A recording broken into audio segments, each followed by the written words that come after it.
Morning, West Coast Trail hikers. This is Brett. I'm the maker of the West Coast Trail app, and I wanted to make a really quick video today to talk about weather planning on the West Coast Trail. There's some pretty interesting weather coming up this next week. Talks of an atmospheric river and a lot of things very wet and soggy on the West Coast Trail. So I wanted to do a really quick video just to talk about three different resources that I use for weather planning on the trail. One is a very broad area forecast. Two, I'll talk very briefly about the West Coast Trail app's weather feature. And then three, I want to deep dive, and we'll spend most of this video talking about a professional grade app called Windy, and how to use that and think about weather models and their impact and which are the interesting ones for the West Coast Trail in particular. I'll take it from a complete beginner, nobody knows anything about weather or weather models guide, and kind of walk you through some of the features and how to get the best out of that pro grade app too. For your West Coast Trail hike. So yeah, without further ado, let me jump in and do some screen sharing. Okay, so first up is the weather network forecast. And if you just go ahead and Google for West Coast Trail weather, you will be taken here. And this is kind of the broadest, the broadest forecast you can get. And it's really useful for just looking at what the sense of the weather is going to be like in the next 14 days or so. But it's generally not terribly accurate, especially the further out you go. So if I look here, if I scroll down, the amazing thing about it is I can click on view full 14 days and it will give me a really good long-term forecast over the next couple of weeks, which is really handy to see. And if you look here, obviously Saturday, Sunday has got a lot of rain coming in, high chance of precipitation. Actually, let me flip back to this view, you can get a bit more detail. There's a high probability of precipitation, but it's going to be raining all day. And then a substantial amount of rain here on Sunday, calling for somewhere between 30 and 40 millimeters total in that 24-hour period. And so, obviously something to watch out for. But it doesn't give you a lot of detail about when does that rain fall. Is that rain falling at night? Is that rain falling in the morning? In the afternoon? Like, are there going to be open times during the day? And then the other thing it doesn't really do a good job of is, it's covering a very, very broad area. And, the West Coast Trail has a lot of different microclimates, and it's such a long span of trail that, it could be raining in the north and it could be sunny in the south. So it's a lot better to have pinpoint forecasts where it's specifically where you're going to be, because for certain days of your hike, you're going to be more concentrated on the north side or more concentrated on the south side, or maybe more in the middle. And the weather conditions locally at that region matters a lot.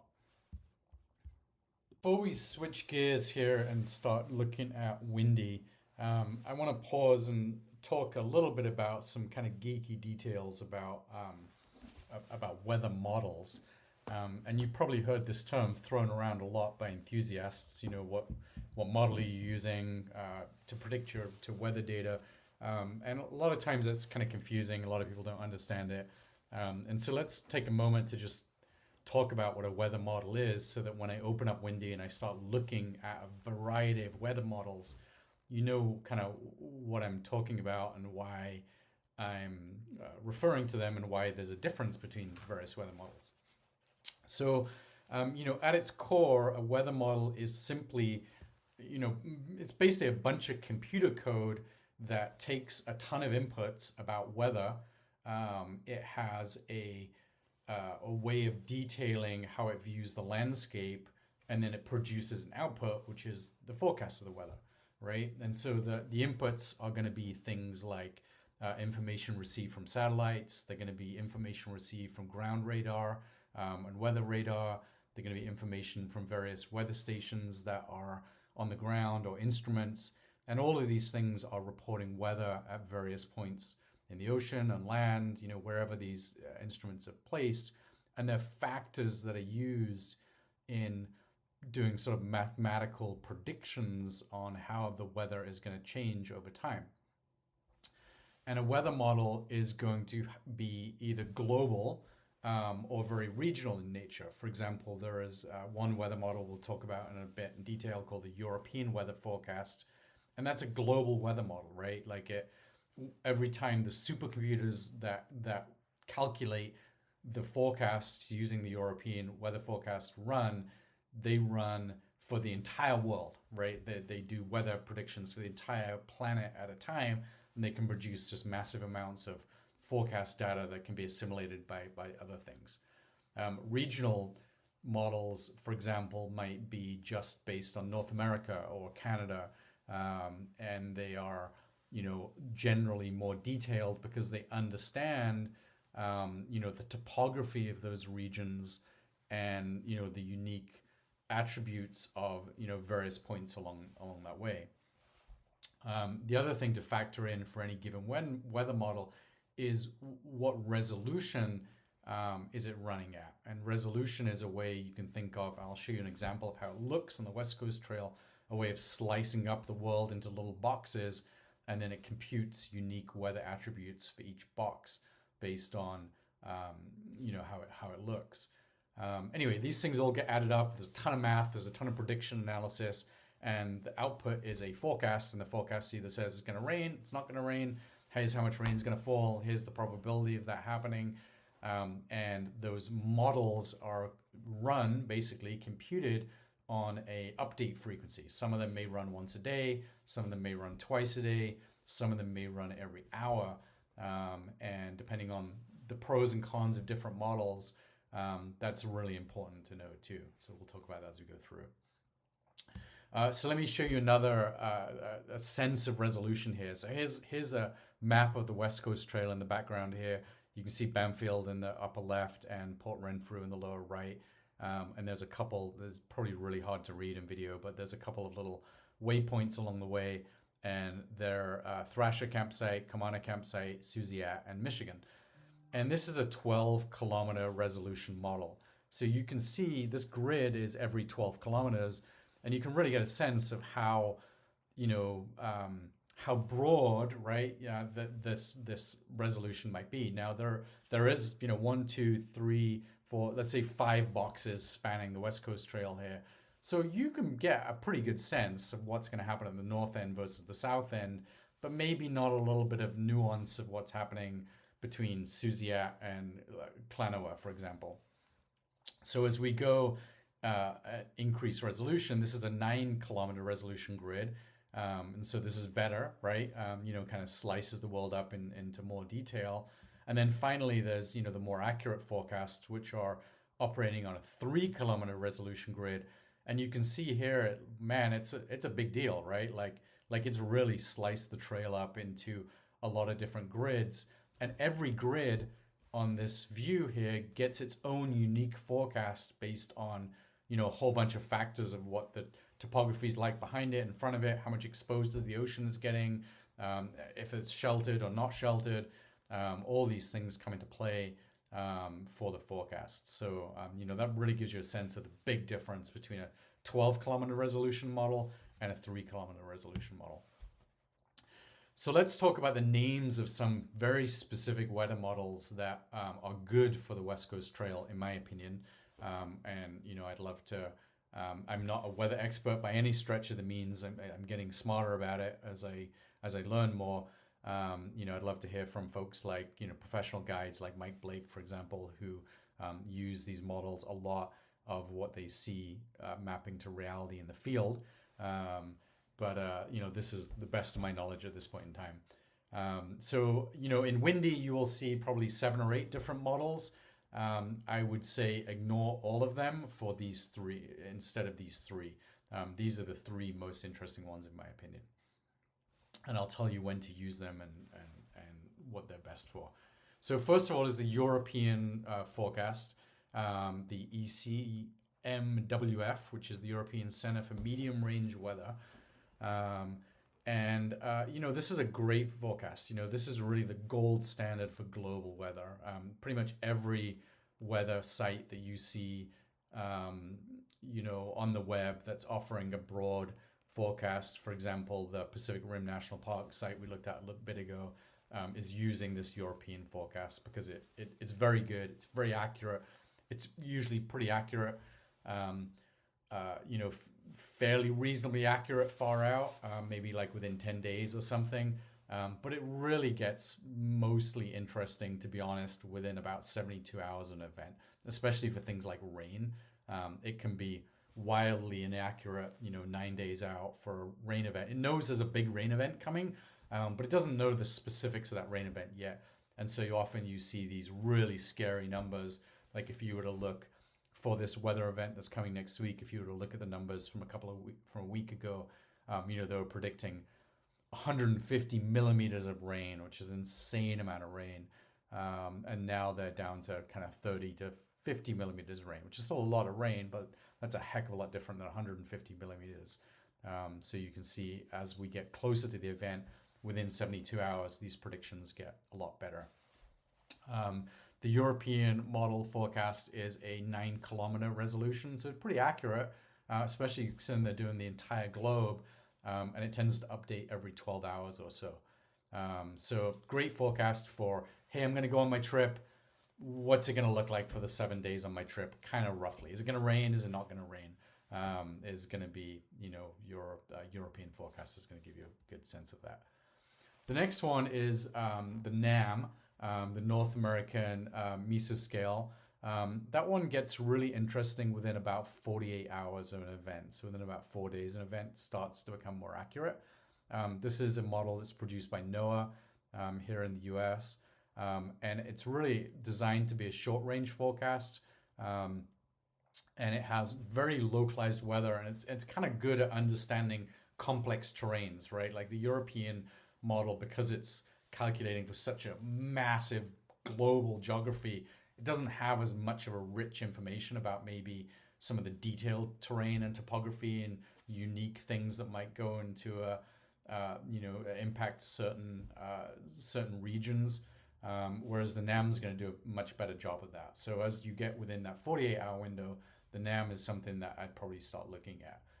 So this is probably good for like, hey, is it going to rain on me, 2 or 3 days from now, and what's that going to look like? And then the HRRR stands for High Resolution Rapid Refresh. This is a really good model to be using when you're on the trail, really. It's mostly good up to within probably about 18 hours of the event. So it's like, hey, what's going to happen tonight? Is it going to rain tonight? Is it going to rain on me today? What are those hour by hour rain windows going to look like? Am I going to get a break in the middle of the day? And it's really accurate. It's down to that 3-kilometer resolution we saw in the resolution scale.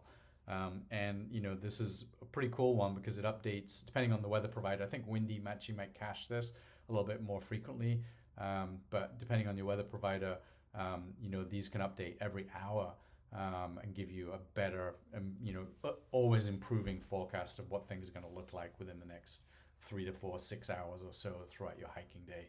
And super interesting.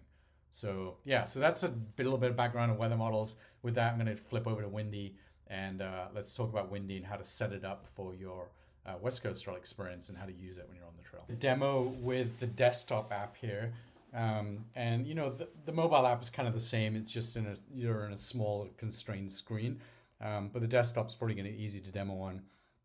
I use the desktop when I'm kind of pre-trail hiking anywhere.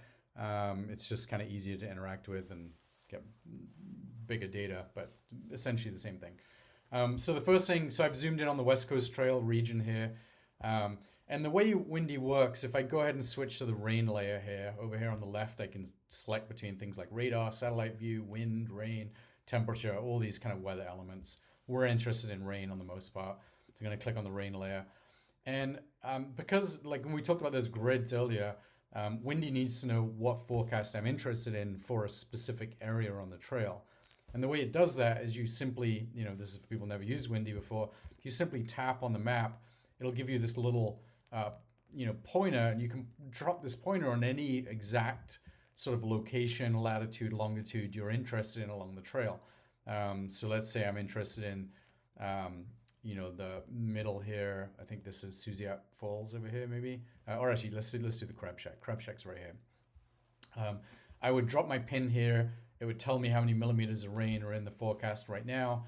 And then to get into the juicy detail, what I would do is I would drop down this little drop down. It would give me the forecast for that location and give me all of the information at the bottom here down below. So one thing before I go into the forecast, I find this is kind of the one thing I didn't like the most about windy is that I find it really hard to look at this view of the West Coast Trail and really understand, where are the campsites and where are the bits of the trail that I care about.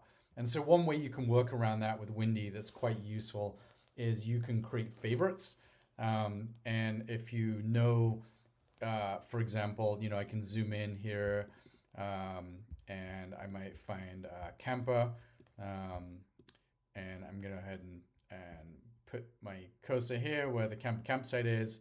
I'm gonna cursor where camper is. I'm gonna expand that forecast, and here it's gonna say Camper Creek Area F, and I can click favorite here and add it to my favorites. And so when you do that, if I go to the menu on mobile, it's really handy too. I can go to the menu and go to my favorites, and it will give me a list of my favorite locations along the trail. And so here, actually, what I've done is I've set up 4 camps on the trail. I've got Michigan at KM11, Suziat, Kamana, and Thrasher on the trail. And you can see at a nice little glance here, kind of what the daily forecasts are going to be, what the rain amounts are going to be, predictions, and when you're going to encounter good weather and bad weather. So that's a nice handy view. But let me pop back out here to the bigger map, and the other thing I'm going to do is I'm going to pop over to the menu here. I'm going to scroll down to the settings of what I want shown on the map. I'm going to say I want to see my favorites on the map. Close that menu. And now I can see the campsites along the way, right? So I can see Michigan, Suziat, Kamana. Okay, so let's say I'm interested in what's going on at Kamana. So I'm going to click on that. And it's going to bring up the forecast on usually a 3-hour window. So for example, I'm looking at Friday here, 8 a.m., 11, 2, 5, 8. But I'm much more interested in like an hourly blow by blow. So down here's a little switch to turn on the 1-hour forecast. And when I turn that on, now I can see every hour along the trail. And that's more interesting to me. The other thing to think about is so here's the models. Remember we talked about models earlier? So this is how I can select the different models. So here's the European forecast. Here's the NAM forecast. So this is 72-hour window. The NAM forecast, 48-hour window. And the really up-to-date high rate rapid refresh, HRRR. And I can flip between the models just by clicking between them. Another interesting thing to look at is kind of when do the models start to converge, because that's when accuracy gets interesting too. So to do that, I can look at the compare tab. I'll click on that, and it'll bring up, it's a little bit overwhelming at first, it'll bring up this huge sheet showing kind of the hour by hour horizontally, and then vertically you've got each model.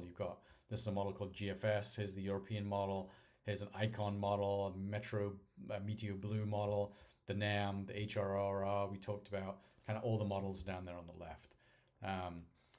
For the purposes of this demonstration, I'm going to clean this up a little bit. I have a script that I've written that will get rid of some of these models, so I'm going to go ahead and turn that on. Let me just kind of refresh the page here real quick, and I'll go back to Kamana to get the forecast there. And if I expand the comparisons, now you'll see the just 3 models on the left, the 3 I talked about earlier, the European model, the NAM, and the HRRR. So let's look at what this is going to look like in the coming days, because we're actually getting pretty close to this rain event right now. Things look pretty good today. Friday, Friday night, looks like we got some rain coming in. And generally the models agree, right? The European model is predicting about 0.5 millimeter of rain starting about 10 o'clock on Friday. That's pretty much what the NAM is predicting. The HRRR might not be in full accuracy. Remember, that's like an 18-hour window yet. So this could be, they're predicting that it's going to hit around midnight. It may be more accurate at this point, we're not sure, but I think all of them agree there's going to be rain through the night on Friday night. And then going into Sunday here, if I scroll to the left, this is where things get a little more interesting. And already the predictions are getting a lot better than they were. They were pretty gloomy earlier in the week, but they're looking a lot better now. The European model says that things are going to get, we're probably 36 hours from this event right now. Oh, actually, no, that's looking at Saturday. I'm sorry. So yeah, this is Saturday. So we're 24 hours from this event right now. So the NAM should be probably the most accurate at this point. And the HRR isn't quite there yet. So looking down at the NAM, we're looking at kind of rain Saturday morning, kind of, pretty light rain, like half a mil here, 0.2 mil here, kind of broken rain, sun. And then, a little bit heavier shower coming through around 3 or 4 o'clock. Be a good time to take a shelter under a tarp there and carry on hiking later on in the evening as things warm up. So as I scroll to the right here and we get into Sunday, you'll see, actually, here's one interesting thing about windy. You'll see that HRR doesn't have, because it's a short-term forecast, it's designed the 18-hour window, it doesn't forecast out very long. And so as you see, once I get this little thing here is telling me that to the left of this point in time is HRR forecast. And because there's no data for HRR going further out, they've switched and they're showing me the GFS forecast, which is probably one of my least favorites, maybe, off to the right here. So everything out here is GFS. Same with the NAM forecast here. Once you get to this point in time, they switch to the GFS forecast. And so that's why these two look the same here, because they're actually GFS. They're not different models at this point. Whereas up here, you're still looking at the European forecast because that can forecast 10 days out. So anyways, we get into Sunday here. The European model says, hey, things get pretty feisty by Sunday afternoon. We've got, roughly 3 millimeters of rain coming in. So pretty good shower Sunday afternoon. The NAM should be a little bit more accurate at this point, be my guess. Although it's getting to the bounds of its accuracy window. And they're predicting on Sunday that the actually rainstorm's going to hit a little earlier.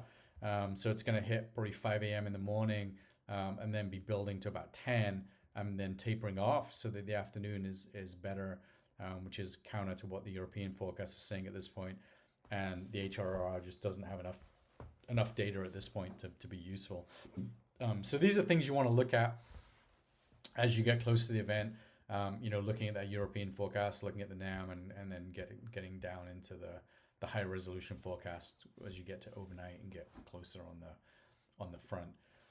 So yeah, that's kind of windy on the most part. I mean, the other thing that's super useful that I use a lot around here is the weather radar.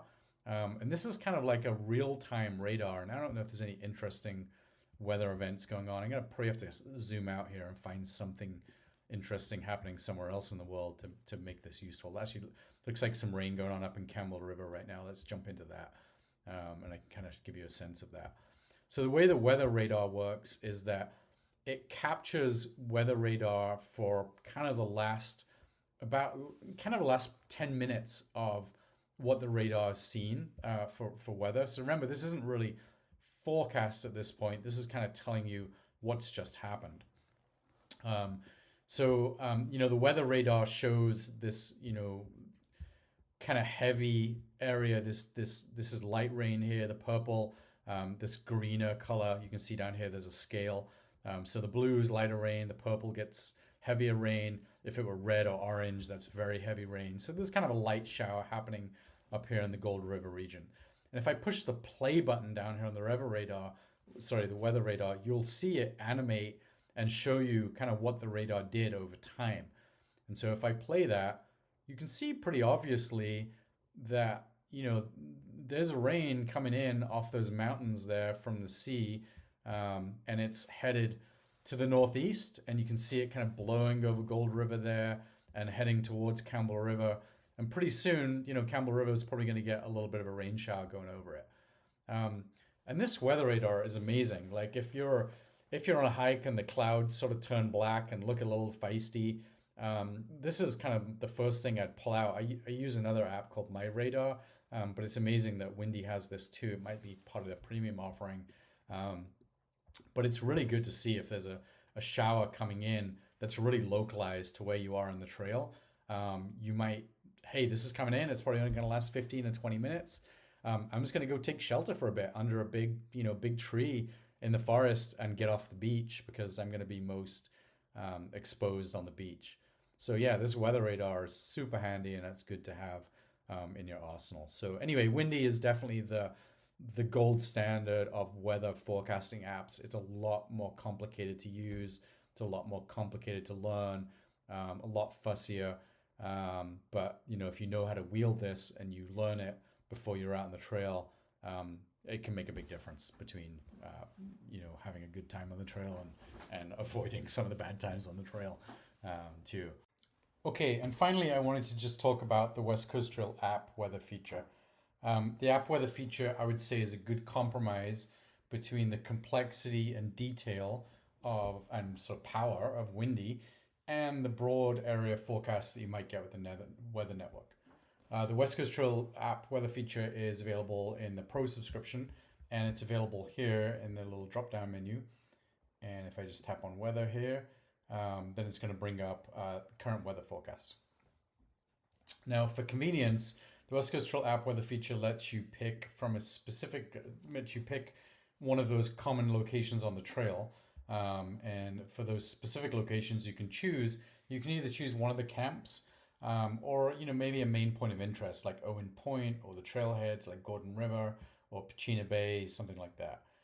So let's say, for example, we're going to camp at Suziat tonight, and it'll go ahead and pull up the forecast for that.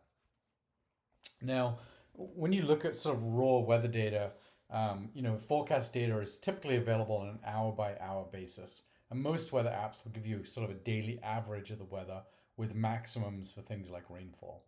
And so when I started designing the weather feature, I started thinking about how I could show weather data differently that's more aligned to how I personally think when I'm hiking on the trail. And when I'm hiking, I care about 3 different windows of weather. I care about what the morning is going to be like, I care about what the afternoon is going to be like, and I care about what it's going to be like overnight during my sleeping hours. And so here you can see I'm on the daily tab. There's a daily tab and an hourly tab. And on the daily tab, I get the weather by day broken into these 3 windows of time, if you will. Right? So if we look at tomorrow, for example, it's already 10 o'clock at night tonight. And so, there's no morning or afternoon forecast at this point. There's just the overnight forecast. But here I am looking at tomorrow. And then there's a morning. The morning uses sunrise and sunset times for the particular day to show these windows. So morning will show sunrise to midday on that day. Then afternoon will show midday to sunset. And then overnight is actually sunset this day until sunrise the following day. And then you get into morning the next day. So it's kind of aligned to how I'm thinking of stuff on the trail. And as you look down here for Suziat, you can see, there's some interesting, very heavy rain in the forecast tonight. And as I scroll down, it looks like a pretty rough week of fog and clouds and kind of drizzly rain in the air. And we'll dig into that in a little bit later. So let's talk a little bit about what is going on under the hood here relative to some of the things about weather models and stuff like that we talked about in the Windy demo. Now, rather than kind of like Windy, where you can pick and choose which model you want to look at and you have to understand the nuances of the model, the West Coast Trail app automatically picks the most accurate model based upon the time between now and the weather event that's coming up. So, for example, as I look at today, this forecast and the data behind this is all using the HRRR model, and the same for tomorrow, most of the way through tomorrow at this point. Remember, that's got an 18-hour resolution to it. As you go further out, the 23rd and 24th, we're looking at the European model, and hikers just don't have to think about those models. So, that's how things looking on a daily basis. And if there's precipitation in the air, it gives you the total precipitation for that window. So right under, and then you can drill down into hourly data if you want. So let's dig down to some hourly data. This looks like a pretty scary event here with 20 millimeters of rain coming. So I'm going to go ahead and click on the hourly tab. And here on the hourly tab, I get all of the weather data. I get, the time and the hour slot that the weather is pertaining to. I get things like temperature, rainfall, chance of rain, the visibility. I get humidity, dew point, wind speed, wind gusts, direction, all that fun stuff. And so looking down here for tonight, It's already 10 o'clock. There's a little bit of drizzle coming in the air right now, 30% chance of rain. And then the real rain event here starts at 11 o'clock tonight. There's a 100% chance of rain. So this is going to be dumping pretty hard here. Starting, at 11, it's going to be a 3 millimeter rain event. And then, boy, between between midnight and 1 a.m., there's a pretty good downpour here of 8 millimeters of rain at 100% probability.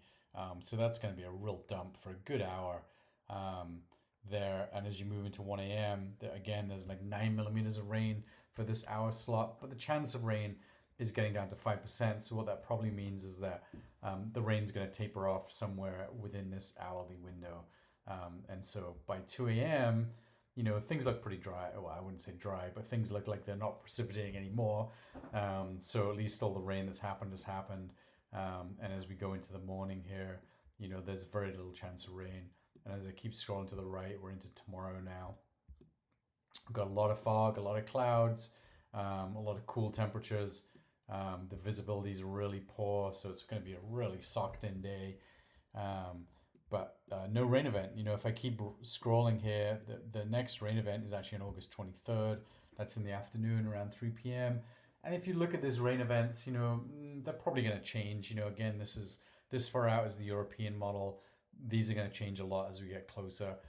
They're calling for 10 to 15% probability of rain here, less than a millimeter.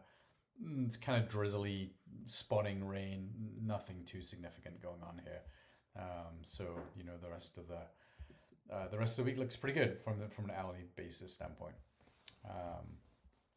And then I guess two other things I just wanted to wrap up with. You'll notice up here there's a little timestamp that says when this weather forecast was last updated. So one of the nice things about the West Coast Trail app Pro Weather subscription is that the weather data and weather function continues to work offline, but obviously you can only access the latest forecast that you've downloaded. So I would recommend you go, when you can connect on the beaches, go ahead and go online, download a forecast. As you connect to the network, it'll just download a forecast for you automatically for all those locations on the West Coast Trail. All those 0.25 point forecasts will come down. If it doesn't do it automatically, you can hit this refresh button and it'll go out and check and see if there's an updated forecast. There we go, just updated at 11 p.m. So we just got an update, and so now you can see that the 10 o'clock window is gone as we're getting later into the evening. And actually, interestingly, going back, you can see, because this is the high rate rapid refresh, it's kind of changing pretty significantly on the fly here. So it looks like this rain event is pushing out, and less rain now coming at midnight with 100% probability. And the big rain event, the 9 millimeters of rain, is now getting pushed between 1 a.m. and 2 a.m. So you can really see the variability just as we saw that forecast update come in. Anyway, update the forecast as often as you can. It'll tell you a timestamp here of the forecast that you're looking at when it was last generated by the weather models and what that forecast is for. That I would say that's a big plus over Windy. With Windy, you actually have to be online in order to use it. Obviously, because it's much more sophisticated with the weather radar and things like that. But yeah, this works in a pinch. If you can't get online and you still want to know what's going to happen during the day, then there's really good weather data here that can be cached and used offline. So that's it. Good luck out there on the trail, and I hope you don't get caught in too much of a storm. And happy trails.